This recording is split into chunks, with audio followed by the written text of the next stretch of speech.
Bom dia. Passando aqui para trazer a mensagem de Deus ao meu e ao seu coração, que se encontra em Neemias 2, versículo 3 ao 6, que diz assim, ó. E disse ao rei, viva, ó rei, para sempre.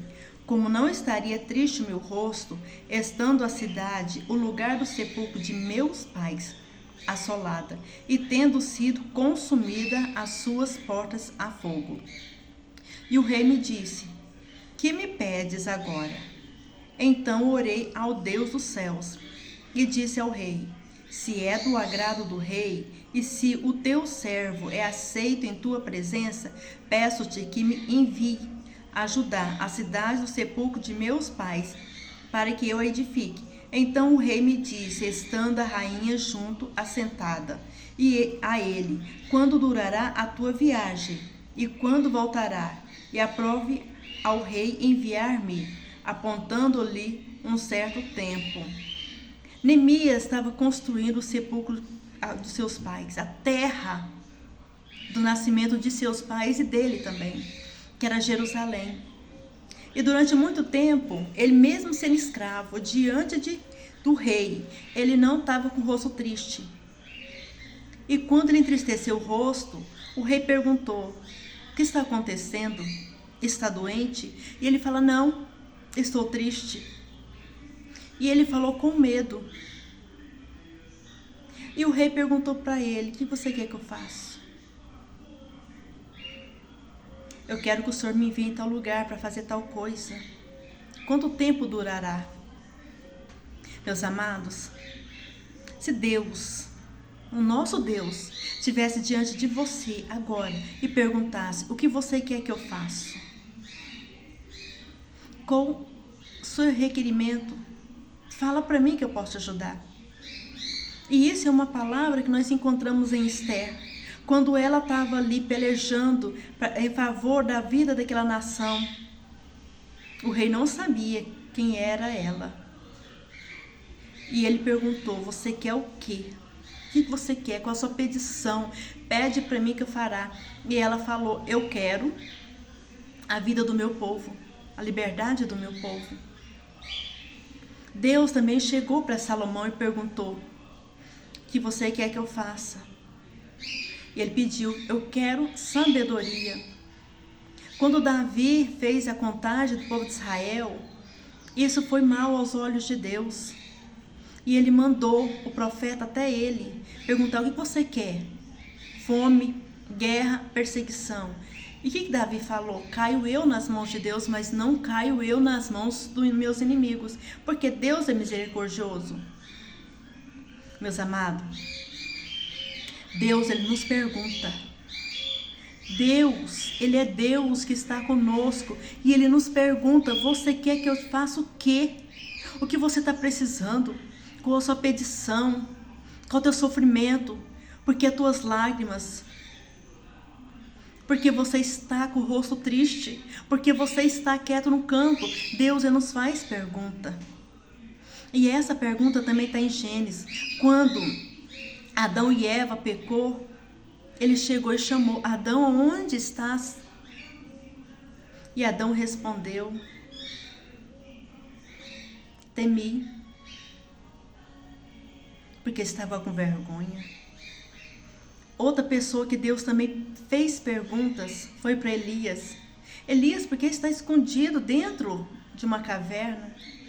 Ah, Senhor, porque aconteceu tal coisa. Também temi. Quantas vezes Deus está do nosso lado? E Ele quer só uma sinceridade, uma intimidade, uma conversa com você. A gente acha que para chegar perto de Deus é só com oração. A gente acha que se a gente não estiver levantando clamor, jejum, Deus não vai nos ouvir. Só que Deus, Ele não é um mundo que vai nos apedrejar, pelo contrário, Ele nos consola, Ele nos abraça. Ele está o tempo todo conosco. E muitas das vezes Ele só quer sentar e conversar com você. Quando eu falo de conversa, é algo que você faz com qualquer outra pessoa. Só que Ele quer ser prioridade na sua vida. Quantas das vezes a gente deita para dormir, a gente perde o sono porque a gente está preocupado. E a gente tenta encontrar saída de todas as formas. A gente tenta imaginar de onde que vai vir um socorro. Mas a gente não senta para conversar com Deus. A gente não tira um minuto para falar: Senhor, senta na beira da minha cama, vem conversar comigo. Senhor, senta na mesa, porque eu quero falar algo com o Senhor. Senhor, esteja aqui comigo. Senhor, eu vou comer um pão, tomar um café. Vem também comigo. Deus, Ele quer fazer parte da sua vida. Deus, Ele quer ser prioridade na sua vida. Deus, Ele quer ter um momento de intimidade. Ele quer ter um pedacinho do seu coração. A oportunidade de mostrar algo maravilhoso. Só que não. A gente só reclama, só murmura. Quando vai orar a Deus, muitas das vezes a gente ora pedindo justiça, pedindo honra, pedindo para Deus matar, falando do mal do nosso irmão, por pior que seja. A gente não usa o pouco tempo que a gente tem para falar umas coisas tão poucas com Deus, porque muitas das vezes a gente não precisa fazer uma lista de coisas que a gente quer que Deus resolve. Deus, Ele não quer 24 horas na sua vida, não. Porque Deus, Ele conhece suas preocupações, seu deitar, o seu levantar, o seu agir, o seu pensar. Deus sabe que você tem compromissos.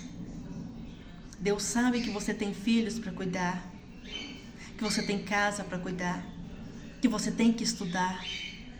Deus, Ele sabe tudo isso. Prioridade que Deus quer na sua vida é 1 minuto. Se você acorda 6, 5, 4 horas da manhã para sair para trabalhar, põe 1 minuto antes. Não vai ser cansado, não vai ser pesado, não vai ser um jugo na sua vida. Você dedicou um tempo para Deus, por menor que seja, foi prioridade na sua vida. É isso que Deus quer. Na hora que você vai deitar para dormir, tira um tempo de agradecer a Deus. Não precisa fazer aquela oração grande, porque Deus sabe como foi o seu dia.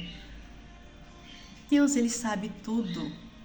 Só que nós não sabemos valorizar o Deus que nós temos. Nós não sabemos valorizar o tempo que nós temos para dedicar um tempo para Deus. Nós não sabemos ministrar o nosso tempo.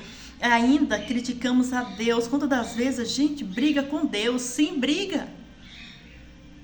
Quando a gente começa a murmurar, a gente está brigando com Deus. A gente está falando que Deus não é importante, que Deus não é capaz de fazer determinadas coisas em nossas vidas. E o pior, quando nós vamos tirar tempo de oração, a gente quer fazer igual Daniel fez 3 vezes ao dia. Só que a gente acorda de manhã e pede uma coisa para Deus. Chega o meio-dia, a gente pede outra coisa para Deus. Chega de tarde, a gente pede outra coisa diferente. Na hora que a gente vai dormir, a gente não lembra o que a gente pediu para Deus. E quando a gente acorda, a gente quer brigar, a gente quer criticar que Deus não te ouviu. Como é que Deus vai ouvir se nem você sabe o que você está querendo? Se nem você sabe o que você está orando? Vai ter perseverança em quê? E Deus hoje Ele está perguntando para mim e para você o que você quer que eu te faça. Em quanto tempo você vai perseverar? Porque quando Neemias foi falar com o rei, ele perguntou: quanto tempo você precisa? Sabe o que Deus está falando? Eu vou te dar o que você está pedindo, mas o tempo você que vai determinar. É você que vai decidir. Se você quer a bênção na sua vida, em um dia eu vou te dar. Mas se você quer durante um ano eu vou te dar. Mas persevera. Não é você chegar e falar para Deus: Senhor, hoje eu quero tal coisa. E minuto seguinte, depois você está brigando, está xingando, você está maltratando, você está excomungando, está amaldiçoando.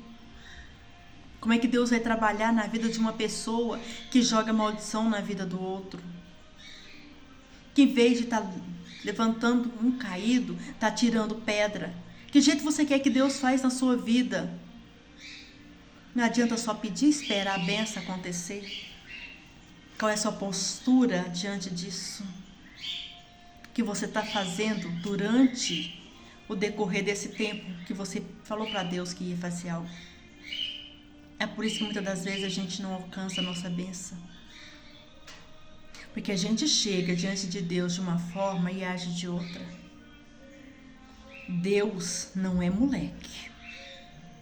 Deus, Ele não é moleque. Ele não vai fazer as coisas pela metade. Ele é pai.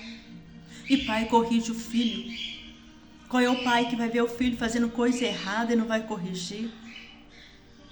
E toda vez que Deus para como pai para corrigir nós, como filhos rebeldes, atrasa um pouquinho a nossa bênção. Você sabia disso? Não é Deus que atrasa as promessas dele? Somos nós? A prova disso é que Deus falou para Sara que ia dar um filho para ela. Quanto tempo demorou? E ela fez o quê? Ela pegou uma serva egípcia, chegou o marido dela, falou, entra nela, eu vou ter filho dela. Atrasou um pouco mais a benção. Porque Deus teve que parar para corrigir algo, para ir atrás de Agar, para falar, Agar, volta. Por causa disso, o casamento de Sara mas Abraão quase foi destruído. Deus teve que entrar no meio. Sara fez o quê? Culpou Abraão, porque Abraão deitou com outra mulher e não reconheceu seu erro. E Sara foi humilhada pela escrava. Ela foi humilhada. Ela criticou seu marido. E Deus teve que acalmar aquela tempestade. Não foi Deus que trouxe a tempestade, mas foi a mão de um casal.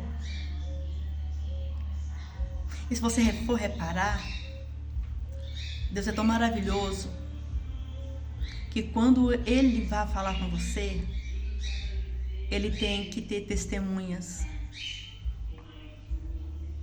Quando Deus fez promessa para Abraão, Sara que ia gerar.